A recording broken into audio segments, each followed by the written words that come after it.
Modul 1.1 Filosofi Pemikiran Ki Hajar Dewantara. Jurnal Refleksi Dwi Mingguan CGP Angkatan 10. Assalamualaikum warahmatullahi wabarakatuh. Perkenalkan, saya Nur Afifah Lubis, SPD SD. Saya adalah calon guru penggerak SD Negeri Purworejo 3, Angkatan 10 Kabupaten Jombang. Model refleksi yang saya lakukan antara lain facts, peristiwa, feeling, perasaan, finding, pembelajaran, futur, penerapan. Facts atau peristiwa meliputi 1. Sosialisasi guru penggerak, 2. Pembekalan guru penggerak, 3. Mulai dari diri, 4. Eksplorasi konsep, 5. Ruang kolaborasi, 6. Loka karya orientasi, 7. Elaborasi pemahaman, dan terakhir 8. Aksi nyata. Pada facts atau peristiwa, rangkaian kegiatan guru penggerak dimulai dari pembukaan secara virtual. Setelah itu ada pembekalan guru penggerak yang dilakukan secara tatap muka. Pada tanggal 24 Maret 2024 di SMK 3 Jombang. Setelah itu, calon guru penggerak mengakses LMS pada SIM PKB masing-masing.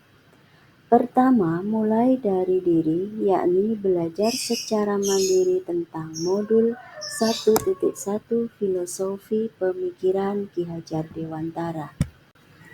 Kegiatan diawali dengan mengerjakan pretest modul 1.1. Pada saat saya mengerjakan pretest dengan kemampuan awal dan pemahaman yang saya miliki, saya sedikit kesulitan dalam mengerjakan soal pretest tersebut. Kegiatan selanjutnya adalah kegiatan eksplorasi kontekstual. Kegiatan ini dilakukan secara virtual dengan didampingi oleh fasilitator, pengajar praktik, dan rekan guru pengajar yang lain. Kegiatan berlanjut dengan ruang kolaborasi di mana kami membentuk kelompok untuk diskusi pada LMS tentang modul 1.1.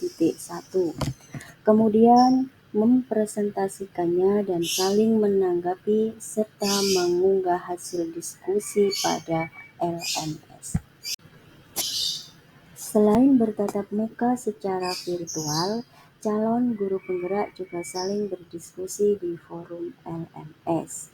Pada lokakarya orientasi, kami melakukan beberapa kegiatan secara virtual, serta mengerjakan beberapa LK tentang perencanaan ke depan. Kegiatan tersebut juga dihadiri oleh kepala sekolah, pengawas, dan dinas pendidikan. Saya berkolaborasi dengan kepala sekolah dalam mengerjakan tugas tersebut. Kegiatan selanjutnya adalah elaborasi pemahaman yang dilakukan secara virtual bersama instruktur, fasilitator, pengajar praktik, dan rekan CGP lainnya. Kegiatan bermuara pada pemahaman CGP dan diimplementasikan dalam wujud aksi nyata. Model refleksi yang kedua adalah feeling, tahu perasaan. Pertama kali mengikuti pendidikan guru penggerak, ada rasa khawatir pada diri saya. Saya khawatir tidak bisa memanajemen waktu dengan baik. Saya khawatir kesulitan dalam membagi waktu antara mengajar, mengerjakan tugas CPB, dan mengurus pekerjaan rumah tangga. Selain itu, jaringan terkadang menjadi kendala. Saya juga sedikit terkendala dengan jadwal Vicon yang kadang mulai pukul 15.00 sampai 17.00. Apalagi saat ini adalah bulan puasa. Pernah juga Vicon dilaksanakan pukul 20.00 sampai 10.00 karena banyak peserta yang harus melaksanakan salat tarawih terlebih dahulu. Untuk ibu-ibu seperti saya, waktunya menyiapkan menu buka puasa untuk keluarga. Namun hal itu tidak membuat saya patah semangat, karena saya bertemu dengan orang-orang hebat yang membuat saya sangat terinspirasi dan termotivasi. Tugas-tugas yang awalnya menjadi beban buat saya ternyata justru banyak manfaatnya, serta merubah paradigma saya dalam mengajar. Saya berusaha membagi waktu sehingga semua bisa saya jalankan dengan baik. Akhirnya saya tidak kesulitan lagi dalam mengerjakan tugas CGP, tugas di sekolah, di rumah, dan beberapa tugas lainnya. Semua itu berkat bimbingan dari fasilitator, pengajar praktik, pendukung, dan rekan kerja, kepala sekolah, dan keluarga. Model refleksi yang ketiga, finding atau pembelajaran. Banyak pembelajaran yang saya dapatkan dalam pendidikan calon guru penggerak ini, mulai dari akses LMS, diskusi secara virtual maupun tugas yang dibuat secara merdeka, sehingga dapat diakses secara mandiri dan pastinya memudahkan CGP dalam mengikuti alurnya. Dengan mengikuti CGP ini, membuat mindset saya lebih terbuka dan menyadari pembelajaran yang seharusnya dilakukan di kelas. Semua ilmu tentang filosofi pemikiran Ki Hajar Dewantara dapat saya pelajari, saya pahami, saya refleksikan, dan kemudian saya terapkan dalam aksi nyata. Pembelajaran yang saya terima setelah mempelajari modul 1.1 yaitu bahwa maksud pendidikan itu adalah menuntun segala kodrat alam yang ada pada anak-anak agar mereka mencapai keselamatan dan kebahagiaan yang setinggi-tingginya, baik sebagai manusia maupun anggota masyarakat. Tugas pendidik adalah sebagai fasilitator yang mengarahkan dan bisa mengimplementasikan semboyan Ki Hajar Dewantara, yakni ing ngarsa Sun Tulodo ing madya mangunkarsa tutwuri handayani. Pendidikan memberi tuntunan terhadap kodrat yang dimiliki anak secara menyeluruh, sedangkan pengajaran merupakan bagian dari pendidikan itu sendiri, yaitu memberikan ilmu yang bermanfaat.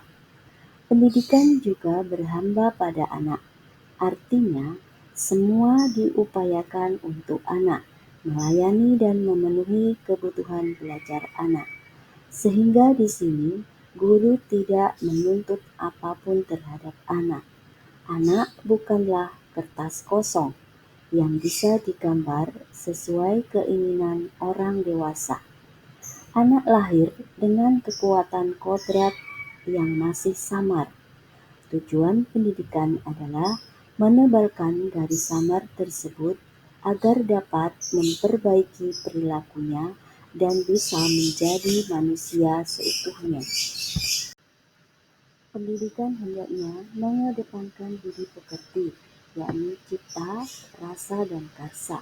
Intinya sebagai pendidik harus selalu berefleksi untuk mengetahui kekuatan dan kelemahan dalam pembelajarannya, guna mewujudkan pendidikan yang berpihak pada anak.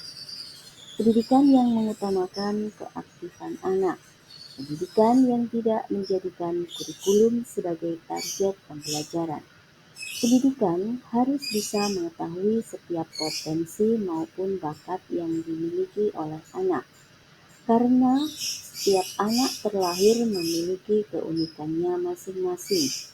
Tugas pendidik adalah mendorong, memfasilitasi, dan memberikan motivasi terhadap bakat anak. Model refleksi berikutnya adalah futur atau penerapan.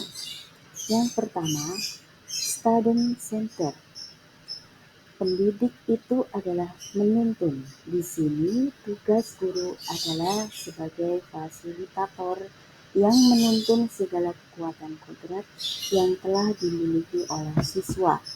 sehingga mereka dapat mencapai keselamatan dan kebahagiaan yang setinggi-tingginya, baik sebagai manusia maupun sebagai anggota masyarakat. Pembelajaran seharusnya tidak didominasi oleh guru. Peserta didiklah yang harus aktif mencari dan menemukan sendiri pengetahuannya. Kedua, menggunakan model pembelajaran inovatif. Guru hendaknya terus meningkatkan profesionalismenya dengan menggunakan berbagai model pembelajaran inovatif. Dengan menerapkan model pembelajaran inovatif, kegiatan akan lebih menarik dan meningkatkan kemampuan siswa untuk menemukan sendiri pengetahuannya dengan cara yang menyenangkan. Ketiga, menyeimbangkan kodrat alam dan kodrat zaman. Anak sudah memiliki kodrat alamnya masing-masing. Kodrat anak pada usia sekolah adalah bermain. Saya akan menerapkan belajar sambil bermain dalam pembelajaran. Namun, saya juga menyesuaikan dengan teknologi sehingga siswa bisa memiliki kecakapan abad 21. Keempat, pembelajaran berdiferensiasi. Setiap anak memiliki gaya belajarnya masing-masing. Ada yang visual, audio, kinestetik maupun gabungan dari berbagai gaya belajar tersebut. Dalam pembelajaran, guru harus memenuhi setiap kebutuhan belajar peserta didik dengan memperhatikan gaya belajarnya masing-masing, baik itu dalam konten, proses, maupun produk. Yang kelima, kembangkan bakat siswa. Setiap anak itu unik dengan bakat dan potensinya masing-masing.